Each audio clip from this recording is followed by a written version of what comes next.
এদেশে গত 15 বছর শেখ হাসিনা কোনো দোষ কেউ দেখে নাই, কিন্তু এখন যখন সে নাই এখন সবাই ওর দোষ দেখে। আরে বেটি নাই, এখন দোষ দেখে বিচার করবা কার? সে তো নাই। এখন যারা আছে এখন আবার এদের কেউ দোষ দেখবে না। আবার যখন এরা পালায় যাবে, চলে যাবে, ধ্বংস হবে, লাঞ্ছিত হবে, অপমানিত হবে, আল্লাহর বদদুয়া, আল্লাহর গজবে, এদের দোষ তখন দেখবে এরা।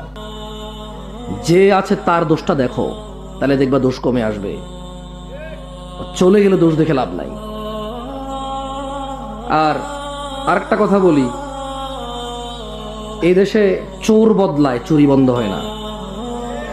আপনি যেই হন না কেন, অত দল টল নাম নিয়ে বলতে পারবো না। কোন চুরি বন্ধ হয়েছে, কোন চাঁদাবাজি বন্ধ হয়েছে, কোন টেন্ডারবাজি বন্ধ হয়েছে?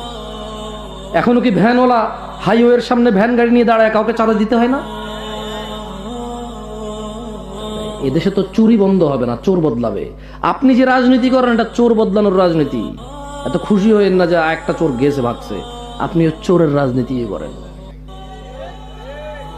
এই নেতা যত অপরাধ করবে, সব অপরাধের গুনাহ যত মানুষ ওর নেতা বানাইছে সবার হবে।